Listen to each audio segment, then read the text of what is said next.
I gave my daughter a house as a wedding gift, thinking her marriage would be something to celebrate. Elegant, joyful, everything a mother could hope for.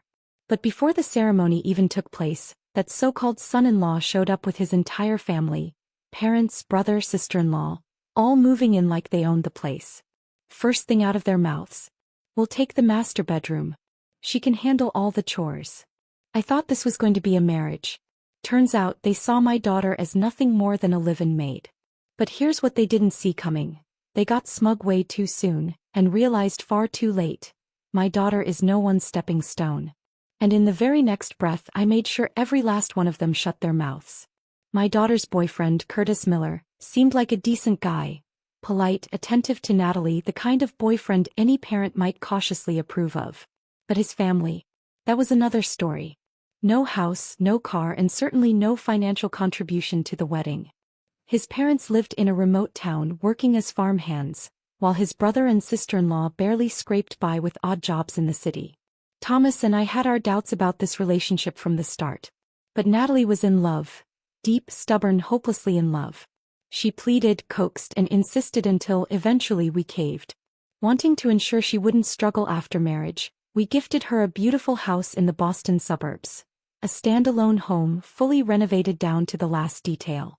Thomas personally oversaw everything, pouring hundreds of thousands of dollars into custom designs, hand-picked finishes, and the best contractor's money could buy. On the day the renovations were completed, he was so excited he practically dragged me to see the final result.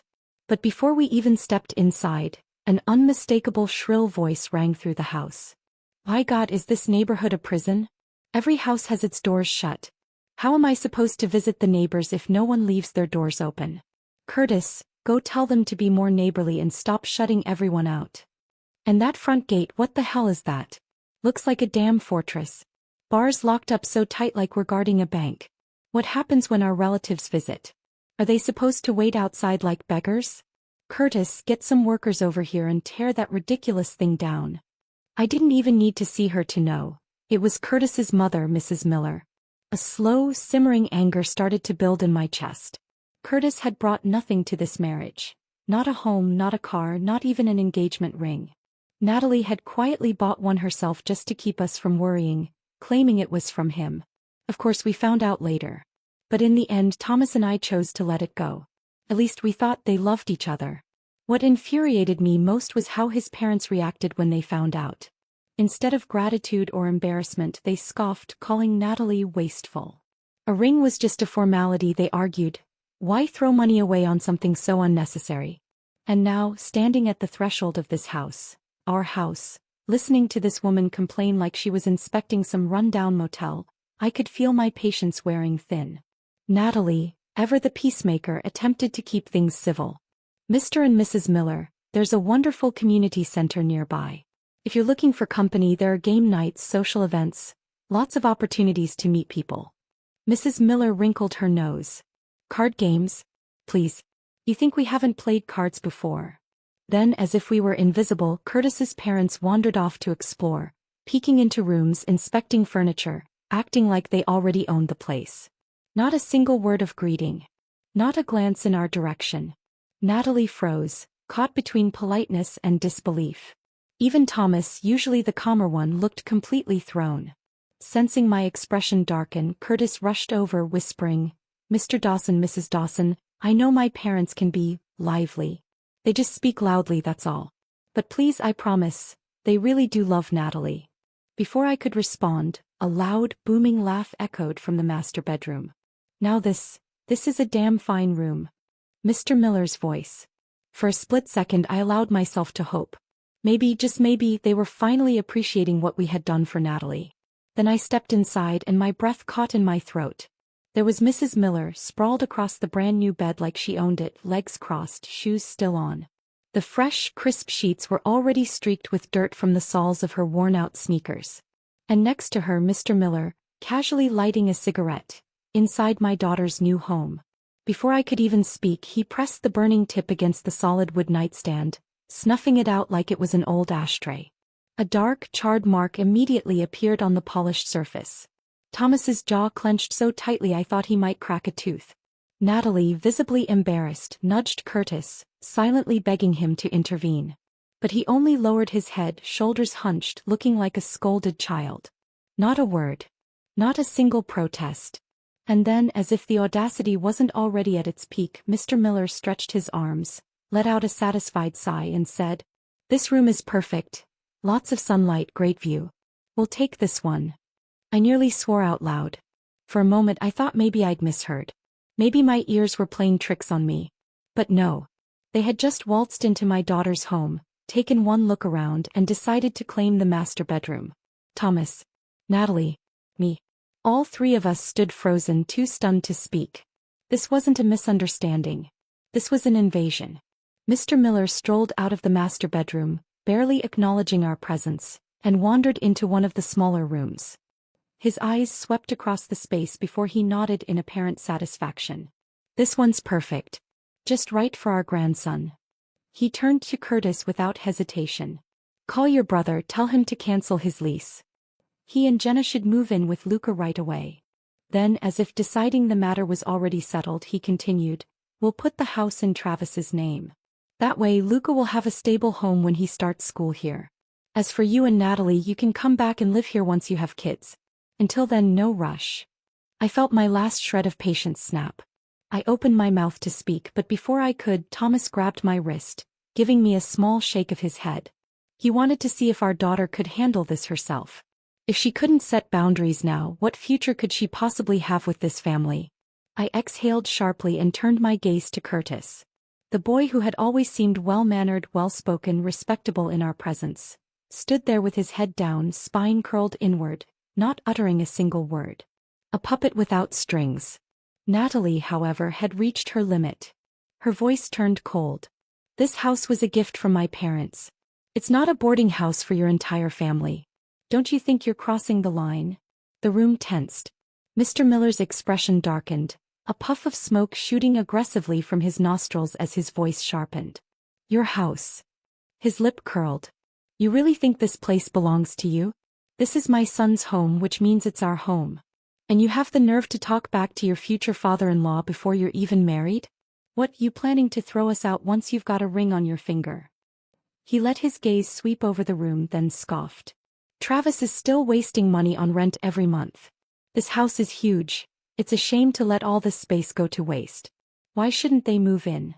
Mrs. Miller chimed in instantly, her voice taking on a shrill edge. "I get it, I do. It's your wedding house. But be honest, isn't it a little ridiculous? Two people living in a whole damn mansion." She jabbed a finger toward the smaller room. "What's the big deal if Luca stays here? You don't even have kids yet. Why let a perfectly good room sit empty?"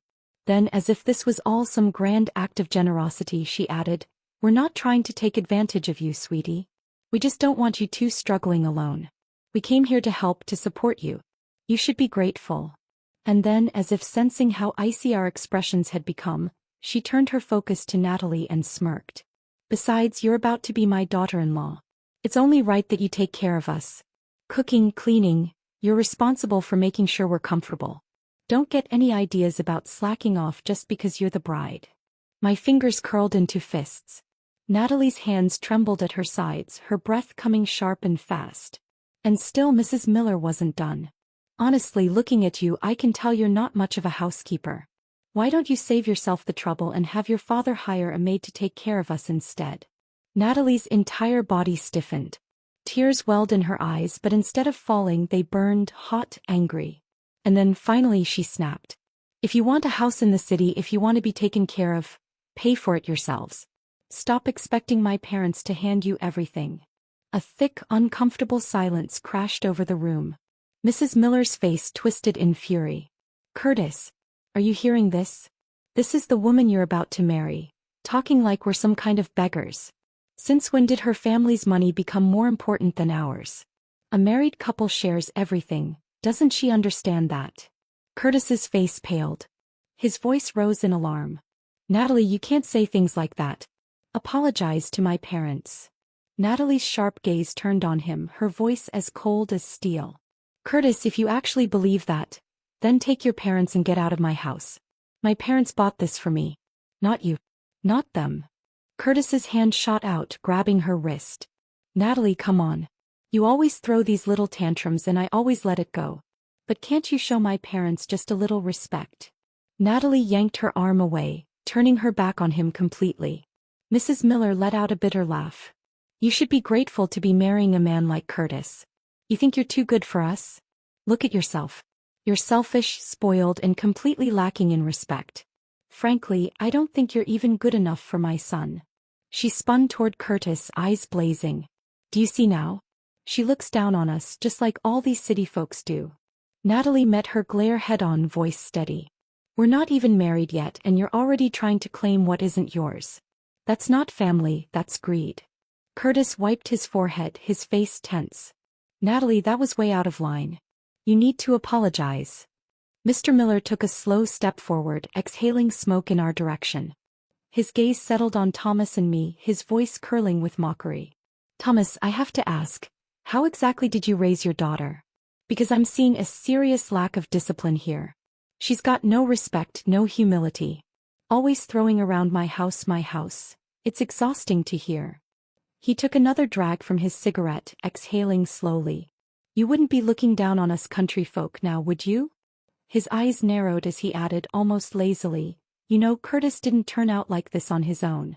He had to be disciplined as a boy. Tough love, real parenting. That's why he's polite, hardworking, humble. That's why he has a future in the city. He smiled, but it was sharp, humorless. Once your daughter marries into our family, she'll learn her place too. Curtis will teach her how to behave. He'll make sure of it. Curtis stood frozen beside him, silent. And then he nodded. A small, nearly imperceptible movement. But I saw it.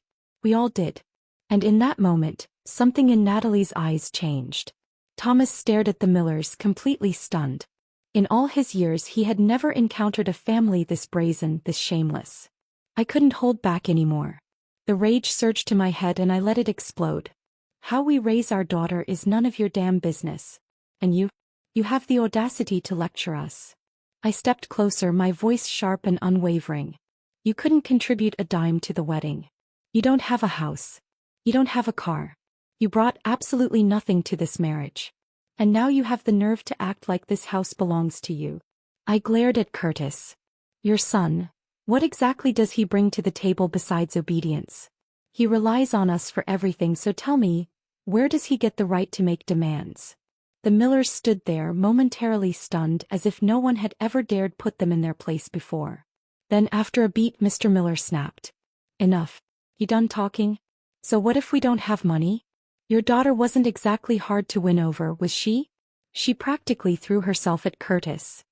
His tone turned mocking, his smile sharp and mean. You think we don't know why? She's past her prime. If she were really worth anything, you wouldn't have to bribe a man to marry her with a house and gifts. Let's be honest, you knew she had no better options. Natalie's entire body stiffened. Her hands curled into fists, her chest rising and falling with rapid breaths. I knew what she was thinking. For years she had worried about Curtis feeling insecure. She never flaunted her family's wealth. She never bought herself luxury items around him. Every dinner, every movie date she paid pretending it was nothing. And yet here they were, twisting her kindness into desperation. Natalie took a deep, shaking breath. Then her voice cut through the room, calm and steady. Mom, Dad, I'm not marrying him. Thomas and I turned to her. Her eyes were clear, her voice unwavering. I mean it. She glanced at Curtis, then back at us. You were right. We come from completely different worlds and this was never going to work. I knew this wasn't a heat-of-the-moment decision. She had seen the truth, the real truth, not the illusion of love she had been clinging to. We had sensed it too, how things between them had been unraveling for months. But today this moment had been the final straw. Mrs. Miller wasn't ready to give up. She let out a cold laugh. Oh please. Don't act like you're the victim here. Even if you call off the wedding, my son would never take you back. Natalie didn't even spare her a glance. She turned to Curtis, her voice as sharp as ice. Take your parents and leave. We're done. Curtis panicked, reaching for her wrist. Nat, come on. Don't do this. Don't be so stubborn. She yanked her arm away like his touch burned her. Don't touch me. Mr. Miller let out a derisive laugh. Look at you, Curtis. Pathetic. She's not even your wife yet and you can't control her.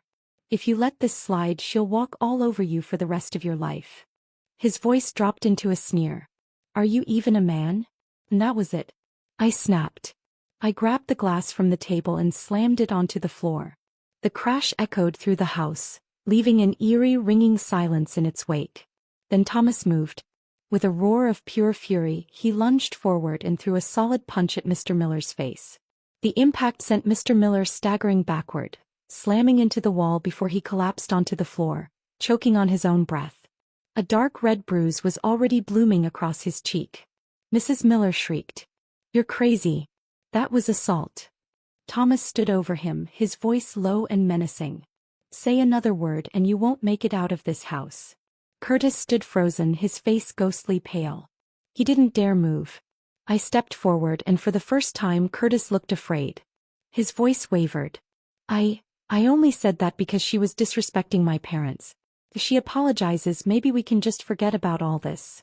Before he could finish, Thomas's palm cracked across Curtis's face, the force sending him stumbling backward onto the floor. A bright red handprint bloomed across his cheek. He clutched it, stunned, eyes wide in disbelief. You bastard, Thomas snarled. That was for Natalie. That was for every word you let them say about her. Curtis scrambled backward, his breath coming in panicked gasps, looking like a trapped rat. Mr. Miller, still dazed, started pushing himself up when Thomas turned back to him. Mr. Miller paled. You lay another hand on me, I'll call the cops. You'll go to jail for this. Thomas grabbed him by the collar and yanked him up, lifting him clean off the ground. Shut up. Mr. Miller struggled, his legs kicking helplessly, his shoes tumbling off. Let me go, you psycho. Thomas leaned in, his voice razor-sharp. I see you now for what you really are. Even if Natalie wanted to marry into your family, I would never allow it. Mr. Miller was shaking now, his bravado completely shattered. Thomas tightened his grip. My daughter is smart, beautiful, and capable. She doesn't need your son. In fact, she's too good for him. His voice dropped lower, more dangerous. You couldn't pay for a wedding. You couldn't buy them a house. And the moment you walked in here, you disrespected everything we gave them. You tracked dirt onto our floors, smoked in our rooms, and acted like we owed you something. So let me make this clear. He shoved Mr. Miller back, letting him drop to the floor like a discarded rag. We're not giving you a damn thing. Now get out of my house. Mr. Miller, now trembling, nodded furiously. Thomas kicked his shoe toward him. Pick it up and go. Mr. Miller scrambled to his feet, nearly tripping over himself as he ran toward the door. I crossed my arms, smirking. Look at him. Running off and leaving his wife and son behind. Mrs. Miller, still stunned, suddenly grabbed Curtis's arm and dragged him toward the exit. At the door, she couldn't resist one last parting shot. You'll regret this. Curtis could have any woman he wants. Girls would line up for him. Your daughter will end up alone. I took a step forward and she bolted. As they rushed down the steps, one of them must have tripped, because suddenly all three of them went tumbling down the front stairs, arms and legs flailing. The loud thuds echoed across the driveway. Thomas sighed, shaking his head as he watched them groan on the pavement. Serves them right. I had thought that once Natalie ended things with Curtis, she would finally be free of that family's nonsense and move on with her life. But clearly I had underestimated just how low they were willing to sink. That evening, when Natalie came home from work, she was visibly upset. She didn't say a word, just walked in and set her bag down with a deep sigh. I frowned. What's wrong? Without a word, she handed me her phone. He actually emailed me. Curtis. Natalie had already blocked him on every possible platform. Calls, texts, social media. Yet somehow he had found a way to weasel back into her life. Thomas and I leaned in, scrolling through the email. The subject line was simple. Natalie, since we've broken up, it's only fair that you pay me back what you owe. Thomas's eyebrows shot up. You borrowed money from him? Natalie let out a dry, humorless laugh. Check the attachment. We clicked on the file and my blood pressure nearly doubled. It was a spreadsheet. A meticulously organized, itemized list of every single dollar he had ever spent on her over the course of their relationship. Tuesday, Starbucks. 2 coffees. $11.80. Valentine's Day flowers. $20. Uber ride last weekend, $14. Birthday gift card, $200. Dining out 12 times, total, $1,770. Split evenly, $885. Line after line, neatly laid out, tracking a full year of expenses like she was some kind of investment he wanted a return on. And at the bottom in bold, total, $2,897.36. I'll be generous. Just send me $2,897 and we'll call it even. Thomas and I stared at the screen, utterly speechless. I could feel the heat rising to my face. My hands curled into fists. This man had no shame.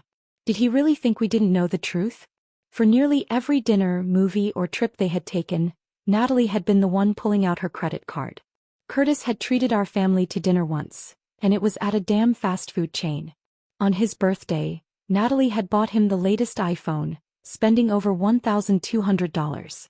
On her birthday, all she got was a $200 gift card. And let's not forget last year when his father had a health scare. I was the one who went to the hospital with a $1,500 gift. But now he wanted to bill her? The audacity. And to top it all off, the email ended with a not-so-subtle threat. If you don't pay up, I'll have no choice but to go to your workplace and settle this in person. Settle what, exactly? This wasn't just absurd. It was pathetic. The moment the elevator doors slid open, I immediately knew something was wrong. A crowd had gathered near the lobby, murmuring and pointing toward the entrance. The air buzzed with anticipation like people were watching some kind of spectacle. And right in the center of it all, Curtis and his parents. Curtis himself was hunched in the corner, his head down as if trying to shrink out of sight. But his parents? They were shouting like they were leading some kind of street protest. Mrs. Miller's shrill voice rang through the air. "Where is your supervisor? I want to see a manager. We're here for Natalie, she owes my son money and refuses to pay up." The gathered employees exchanged puzzled glances, whispering among themselves. More people trickled in, drawn by the commotion. And then, the moment Natalie and I stepped out of the elevator, the entire floor fell silent. All eyes snapped to us. Mrs. Miller, spotting Natalie, immediately pointed a finger and raised her voice another octave. "Everyone listen up. This woman, your coworker, dated my son for a whole year. She spent his money, enjoyed his generosity, and now that they've broken up, she thinks she can just walk away without paying him back? You tell me, is that fair?" The whispering resumed louder than before. "Wait, is that true? I thought she came from money? Isn't her dad some executive at Granite Group? What if all that was just an act?" Natalie's entire face turned red. I could feel her shoulders trembling. She had never been in a situation like this, humiliated in public, treated like some con artist. She had always been poised, professional, well-respected. And now, in an instant, Curtis's family had reduced her to a spectacle. I stepped forward, gently placing a hand on her back, reassuring her. I had this. I squared my shoulders, crossed my arms, and fixed my gaze on Mrs. Miller. And just like that, the moment I stepped in, their arrogance wavered. They had already felt Thomas's wrath once before. They knew what I was capable of. Still, Mrs. Miller puffed up her chest, trying to salvage her performance. "We just want what's fair. Your daughter owes my son money and we're here to collect."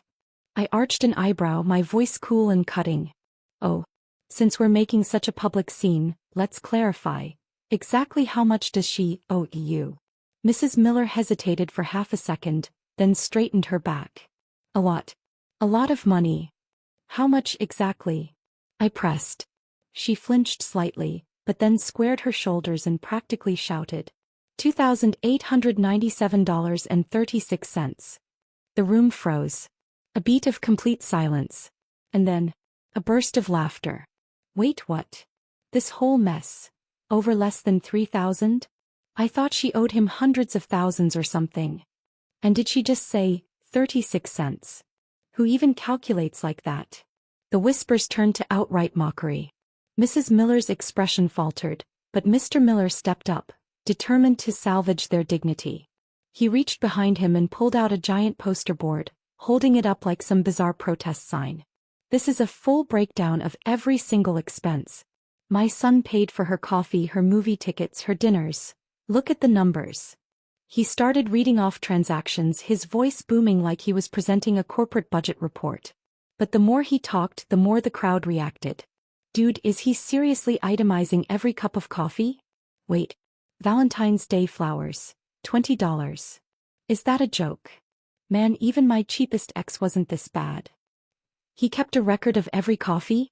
That's not budgeting, that's psycho behavior. And then, Curtis muttered something under his breath. I only kept track for financial planning. It wasn't about being petty. That only made things worse. The laughter exploded. I knew this was my moment. I stepped forward, holding my voice loud and clear. All right. Since they're demanding payment, let's do this properly. I pulled out my checkbook. The room hushed. With deliberate slowness, I wrote a check for $3,000, making sure everyone saw the amount. Then with a casual flick of my wrist, I tossed it toward Curtis. The check fluttered through the air and landed at his feet. There. Every penny you claim we paid in full. Gasps rippled through the crowd. Mrs. Miller lunged for the check, snatching it up. For a second she looked victorious. Until I smiled. Now Curtis, I drawled, my voice razor sharp. Since we're settling debts, let's talk about what you owe Natalie. Curtis froze. His face drained of color. He knew exactly what I meant. And the moment I said it, the crowd did too. Mrs. Miller shrieked, her voice shrill with desperation. What money? That's nonsense. I let out a cold laugh. Really? Let's go over the numbers, shall we? I met her gaze, unfazed. For Curtis's birthday, my daughter bought him a brand new phone. $1,200. When his father fell ill, I personally brought a gift worth $1,500. I have the receipts right here. I pulled out my phone and tapped on the screen. And these are just the expenses we can verify. That's already more than $2,500, not including all the other everyday costs we haven't accounted for. I turned to the crowd, raising my voice just enough to let it carry. Tell me, everyone, shouldn't he pay that money back? The response was immediate. Of course he should. That's way more than what they're demanding from her. Talk about hypocrisy. The chorus of agreement was thunderous, and the Millers flinched, their faces pale and stiff. Mrs. Miller, still clinging to whatever scraps of dignity she had left, huffed defiantly. You're making this up. Lies. Slander. And that was when Natalie finally stepped forward. Her patience had snapped. If you don't want to acknowledge the truth, fine. Let's take this somewhere else. Her voice was sharp and unwavering. Asterisk asterisk. She turned, her gaze locking onto Curtis. How about we go to your office? Stand outside your company and put this on display for your colleagues to see. Would you like that, Curtis? The color drained from his face instantly. His company was just 2 floors above us. There was no running from this. Mrs. Miller's face twisted in fury. You ungrateful little. And then she lunged. Her hand swung up, aiming straight for Natalie's face. But I was ready this time. The moment her arm moved, I stepped forward, placing myself between them. My voice was low, calm, and unwavering. You better put that hand down. A chilling silence settled over the room. Mrs. Miller's arm froze midair. Her face locked in a stiff, stunned expression. I didn't blink. I didn't waver. I simply stared her down. And then, slowly, deliberately, I shifted my gaze to Curtis. You came here to cause a scene, but all you've done is tear apart whatever little dignity you had left. Curtis stared at the floor, silent, defeated. I took a deep breath and then turned to the gathered employees. But instead of addressing them, I spoke to Natalie. Let's go. We're taking this to his company's management and handling it professionally. No yelling. No threats. Just calm, decisive action. Without another word, we turned and walked toward the elevator. We didn't look back. We didn't need to. The damage had already been done. The supervisor arrived quickly, his expression polite but puzzled. Can you tell me what's going on? He asked, glancing between us and the growing crowd. I pulled out Curtis's own email, the one he had so eagerly sent demanding money. Holding it out, I calmly summarized the situation. We're not here to argue. My voice was steady, unwavering. We simply want a fair resolution. The supervisor skimmed the email, his frown deepening as I continued explaining. Then just as I finished, one of his assistants stepped up and whispered something in his ear. His eyes flickered toward me, a shift in his demeanor almost instantaneous. "Excuse me, are you Mrs. Dawson from Granite & Co.?" I nodded, offering a composed smile. "That's me." Immediately his posture straightened. His tone became formally polite, even apologetic. "I sincerely regret that this situation has escalated to such a level. Our company takes professionalism and ethical behavior very seriously. I'll be speaking to Curtis privately to address this." Then he turned to Curtis, and his tone hardened. "Curtis, I am truly disappointed. Keeping detailed accounts of personal expenses, demanding repayment after a breakup, and causing a public disturbance outside another company's office? This is completely inappropriate." Curtis's face went ghost white. He opened his mouth, scrambling for an excuse. I didn't think it would turn into this. The supervisor cut him off. "You have not only embarrassed yourself, but you've also damaged this company's image. This will be reported to HR." Curtis visibly shrank, his head dipping lower and lower, his hands twisting together as he nodded weakly.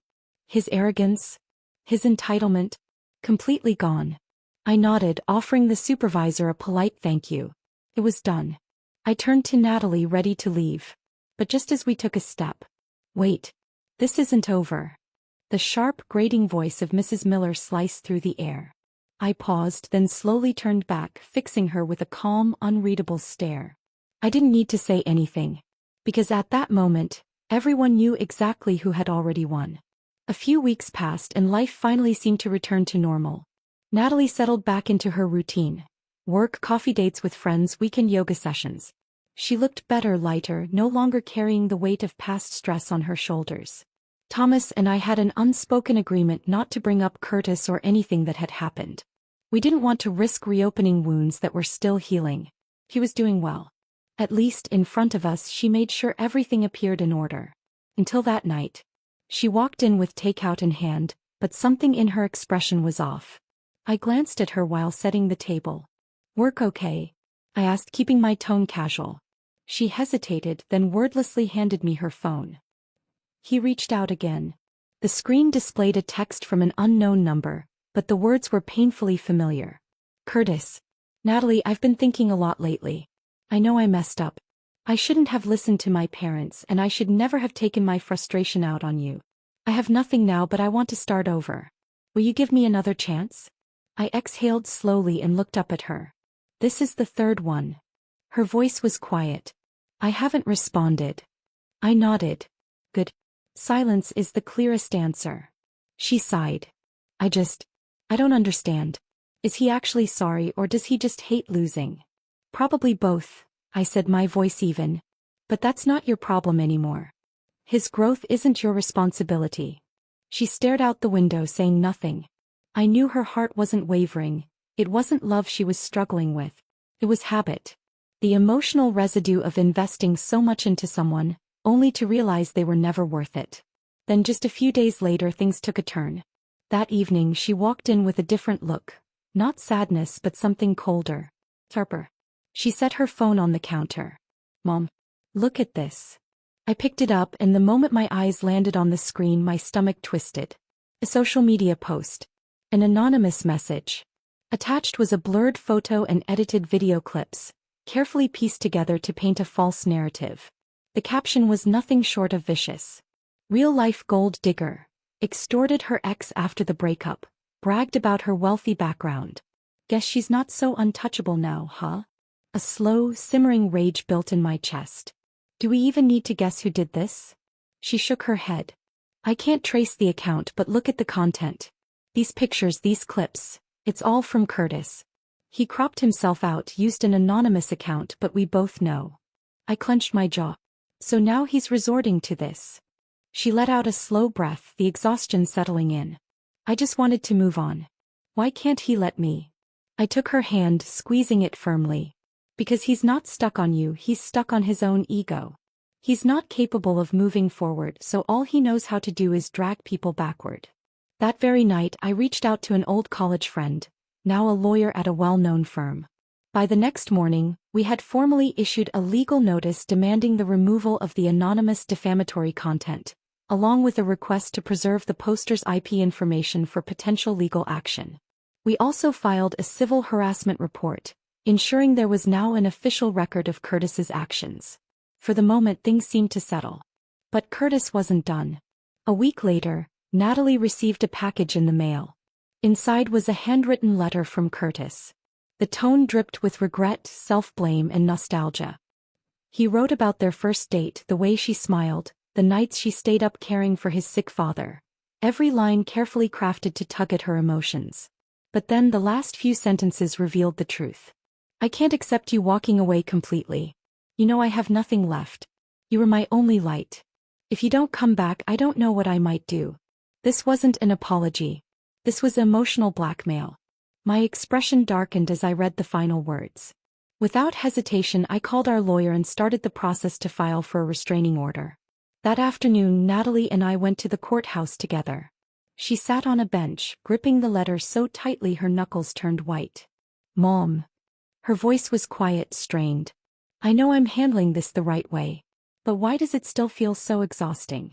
I placed a hand on her shoulder. You're not tired. You're healing. And that takes time.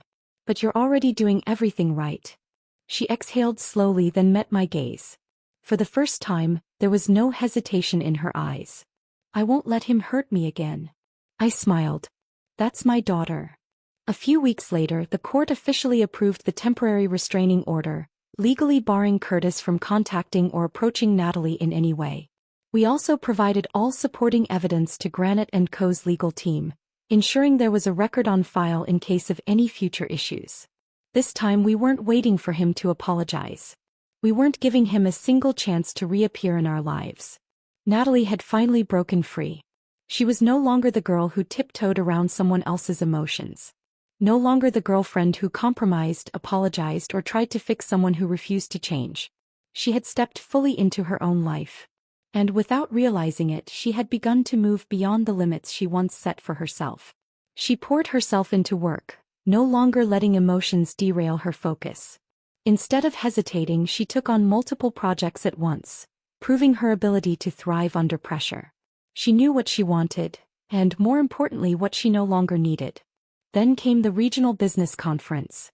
Granite & Co. chose her to represent the firm at a major industry networking event. She took the stage, standing tall, delivering a presentation with confidence and precision.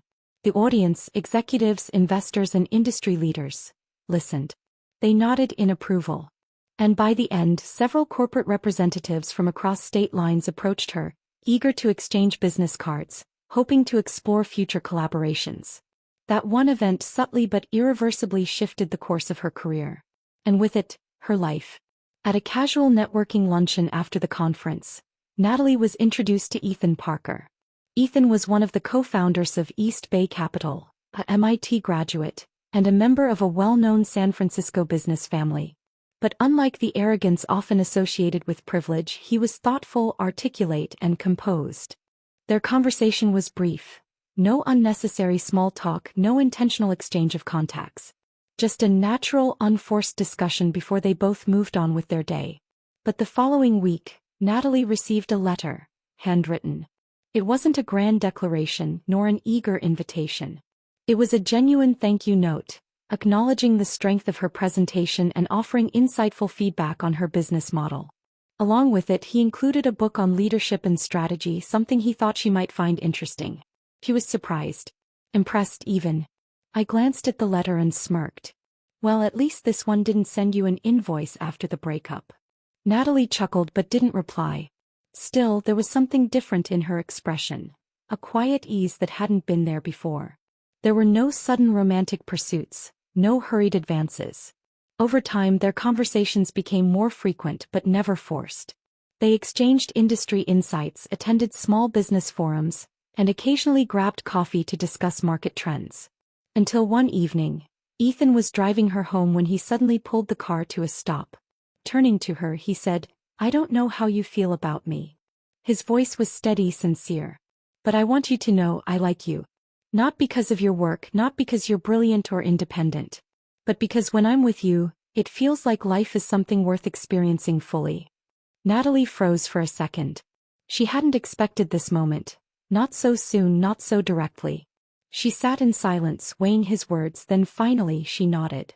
I don't know what the future holds, she admitted softly. But I'd like to find out. For the first time in her life she entered a relationship without fear, without pretense, without hesitation.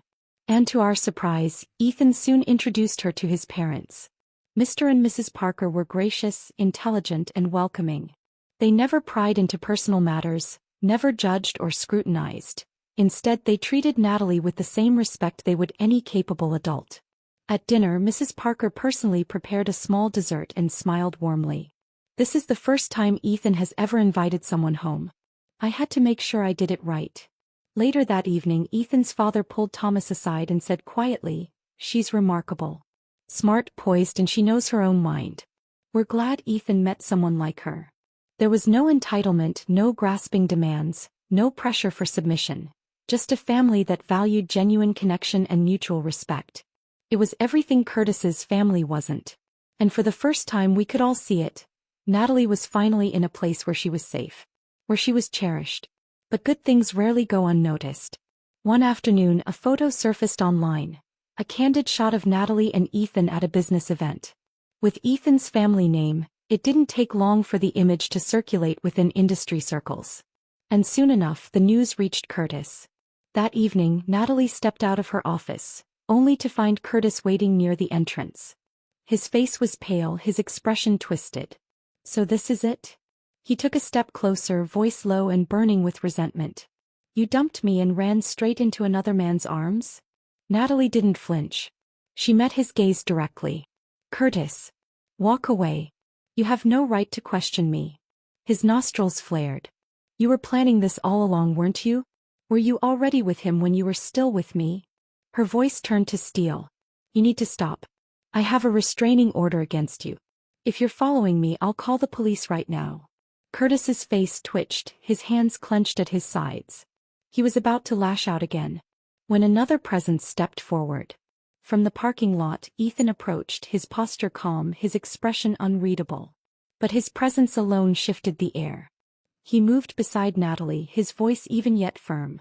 I don't know who you are, Ethan said, but if you take one more step toward her, I'll call the police myself. Curtis blinked, startled. He hadn't noticed Ethan arriving, and he certainly hadn't expected this confrontation. You're the new boyfriend, huh? His voice turned mocking, but there was a crack in his bravado. You think you're better than me? Ethan didn't rise to the bait. It doesn't matter who I am, he said calmly. What matters is that you understand she is no longer someone you can hurt. There was no yelling, no dramatic standoff, yet the weight of his words suffocated Curtis more than any fight ever could. For a moment Curtis just stood there, staring at them, Natalie standing tall, untouched by his anger. Ethan beside her, unshaken, immovable. And something broke inside him. He finally understood. The woman he had once criticized, belittled, controlled, was now standing in a different world, bathed in light he could never reach. And he didn't even have the right to stand beside her anymore. As they walked away, Curtis stood frozen, his face unreadable, a storm of rage, regret, and finality. But the world had moved on without him. And Natalie never looked back. After dinner, Natalie and I walked along the narrow path, our steps slow and unhurried. The gravel crunched softly beneath our feet, and behind us, the trees swayed in the evening breeze, their shadows flickering against the ground. This was a place we used to visit often. When she was little, she loved hopping across the smooth stones by the lake, making my heart leap every time she wobbled on the edge. I would reach out, gripping the sleeve of her jacket, trying to keep her steady.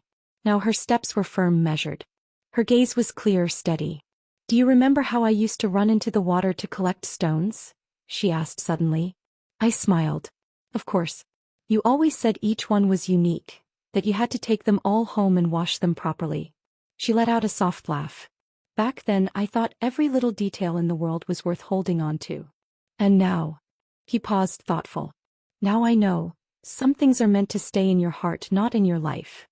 I turned to look at her. She was no longer the little girl who panicked when things went wrong. Mom. She spoke again, her voice quieter. What do you think people spend their whole lives chasing? I didn't answer right away. Instead, I looked out at the water, where the sunlight reflected in soft, shifting ripples. I think it's different for everyone. But for me, it's peace. She raised an eyebrow. Not happiness? I shook my head. Happiness is tricky. Sometimes it's just someone else's expectations. Sometimes it's just a fleeting rush. But peace? That's something you build for yourself. It's not given. And it's not something that happens overnight. She was quiet for a long moment, absorbing my words. Then, in a voice as soft as the evening air, she said, I used to think I had to be loved by someone else to feel like my life had meaning. But no. I think learning to love myself is the most important thing. That's enough. I nodded. That's more than enough. She smiled at me. You've always known this, haven't you? I didn't answer. I just held her gaze. And in that moment I knew she didn't need me to shield her anymore. She had learned how to stand in the wind, to listen to the water, to hear the voices of the world, and decide for herself which ones mattered. We kept walking side by side along the lake's edge. In the distance, a few ducks drifted lazily across the water, their movements sending gentle ripples outward, one after another. And suddenly it struck me, this path we had walked countless times before. The difference was, back then she had always looked to me to find her way. Now she could walk it on her own. But every now and then she still chose to reach for her mother's hand. And that was enough. I'm Natalie. And once, I truly believed that love could overcome everything. When I first met Curtis, he was quiet, reserved. He carried himself with a sense of seriousness that made him seem more mature than the guys around him. I mistook that restraint for depth. I mistook his frugality for a practical, grounded approach to life. Even when friends gently warned me that he was stingy, I dismissed it as harsh judgment. The first time he took me out to dinner, it was at a fast food chain. He ordered the cheapest meal on the menu and told me, "Don't order too much, it's wasteful." I smiled, said it was fine, and convinced myself that this was simply a man who valued practicality. He never gave gifts. On Valentine's Day, he Venmo'd me $5.20, joking that it's the thought that counts. And I was touched. I thought it was charming, minimalist, a mature kind of romance. It took me far too long to realize that his so-called practicality was just greed in disguise. I never once kept score when it came to gifts. For his birthday, I bought him a brand new iPhone. When mine came around, he handed me a $200 gift card, telling me to get myself something nice, and then, with a straight face, added, "Couples shouldn't measure love with money." And I, like a fool, nodded along. He didn't have a car, so I drove. He didn't have a place, so I said it didn't matter. He told me he couldn't afford a ring yet, so I secretly picked one out myself, had my best friend buy it, so I could surprise him on our wedding day. Now, looking back, I can't believe how blind I was. And that was only the beginning. The first time I visited his home, his mother barely glanced at me before coldly asking, "Do you cook?" Before I could respond, she added, "City girls don't belong in kitchens." But let me make it clear, that won't work in our family. I laughed, thinking it was a joke, and said, "I can cook, and I'd love to learn more." She didn't smile. She simply huffed, as if confirming something to herself. I thought if I was kind enough, sincere enough, she would eventually accept me. I didn't realize that was just the beginning of her endless tests and criticisms. She mocked my clothes, saying I dressed too flashy. She mocked my career, saying a woman who's too ambitious is hard to control. She mocked my personality, saying I wasn't soft enough to be a good wife. Curtis? He never defended me. All he ever said was, "That's just how she is, don't take it personally."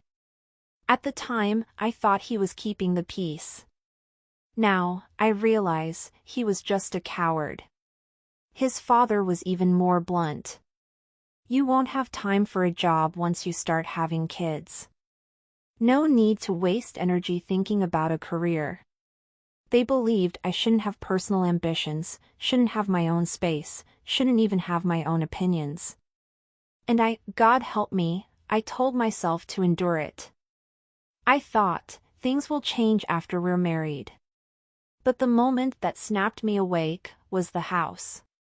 Curtis told me he couldn't afford a home, so I offered to let my parents gift us a house as part of my dowry. He didn't hesitate.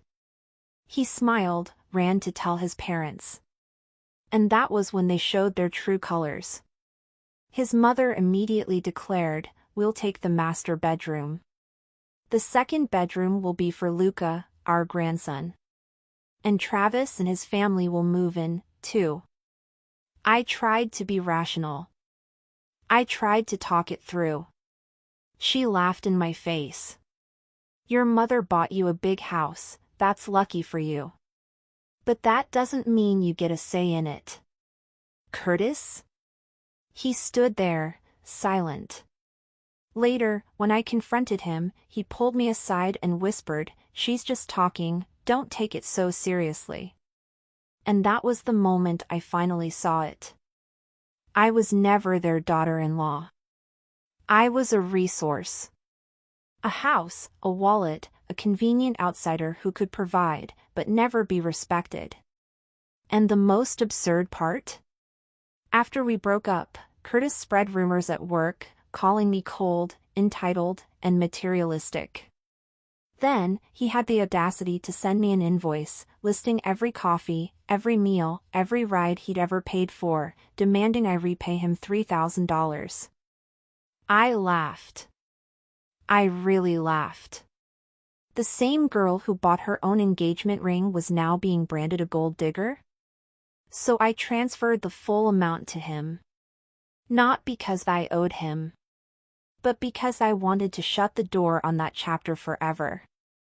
And after that, his life unraveled. He was fired from his job. His family's reputation took a hit. Every resume he sent out was met with silence. People said he looked drained, miserable, lost. I wouldn't know. Because by then, I stopped caring. Sometimes, I think about the girl I used to be, the one who silenced herself for the sake of love, who sacrificed her boundaries, who kept convincing herself to endure just a little longer. And yes, it hurts to remember her. But more than anything, I feel free. Because now, I understand.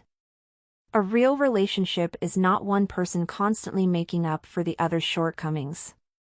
I was never his savior.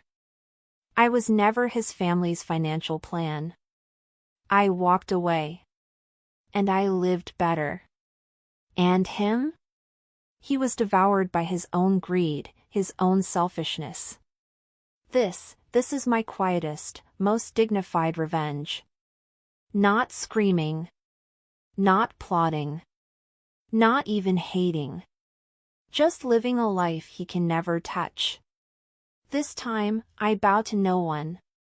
This time, I walk forward only for myself.